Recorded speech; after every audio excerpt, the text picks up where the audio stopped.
Congressman Greg Murphy, thank you very much for joining us. All right, Congressman, should anybody be fired? No, Laura, I don't believe so. I know Mike Waltz. I know he is a reputable individual. I know he's smart. How this person got added to his phone, I think really is one of the key issues here. No, he doesn't need to get fired. And, I would submit that if this had happened during the Biden administration, we would have never even heard about this. Was it a unforced error? Absolutely. But no, Mike is an excellent individual, and I think he should continue in his position. But troops' lives were at stake. They were on the line here, and that is one reason so many people are upset. Yeah, well, no, I think, of course, anytime there's military action, troops are at risk, but not in this particular instance. I think, truth be told, I think much is being made about nothing.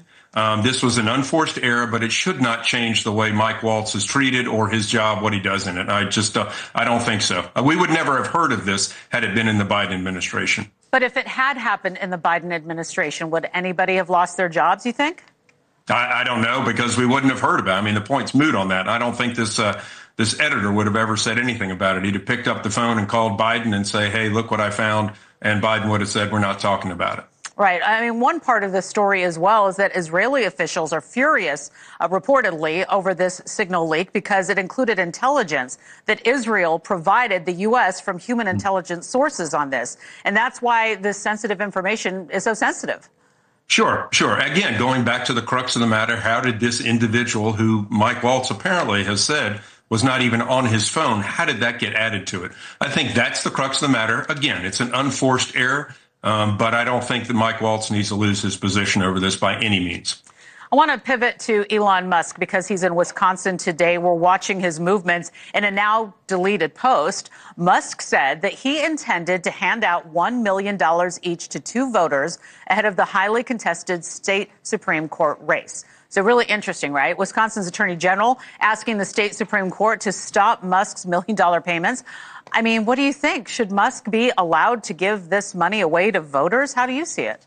No, I don't think we ought to get back into the Zuckerbucks kind of thing, which was, by his own admission, something that was done wrong. I don't think we should have billionaires per se playing with personal money in this particular thing. It's fine for folks to do political action ads, but Musk is inciting a lot of emotions, both sides of this, and he needs to be playing in the background, not in the foreground.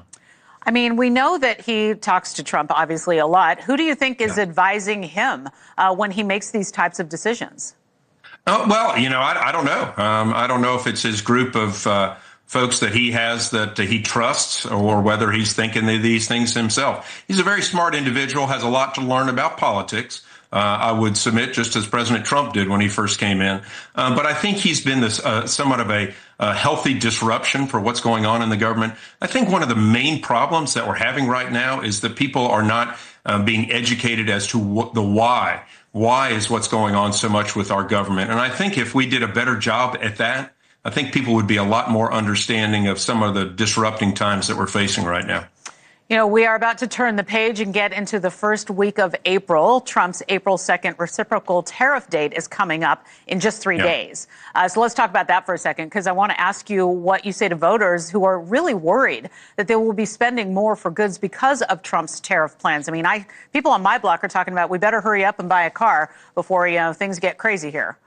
Well, again, going back to the education part, I think if people really understood how the United States has been abused from foreign powers and foreign countries about trying to get our goods into those markets, and how protective so many countries are. India, for example, 25% tariff has been there for quite a long time. And with Trump's, he's a negotiator. They've really come to the table. What's happened with Mexico, they've really not come up to the point where the president feels so, and that's why he's going to come out on Tuesday. He's also said that things are going to be more lenient than maybe perhaps people are thinking. So, again, I think a lot of this fury is being fueled by some folks that maybe just don't have the country's best interest at heart. Where it will be, where it settles down, I don't know, but I think these are important things. I'm a little bit, anxious myself, as far as, hey, do we need to do this much, this fast? Mm-hmm. The president sees the need for it, and the time to act is now.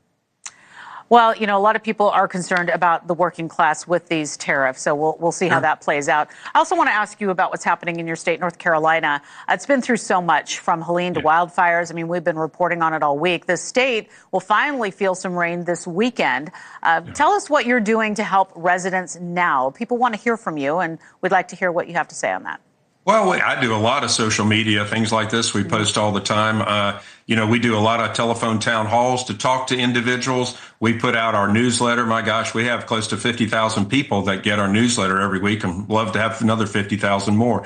Just conversations that we have. Whenever I'm back in the district, I'm traveling all around the district, talking to constituents, talking to different constituencies, just trying to get a feel for what people are understanding and how best I can help them.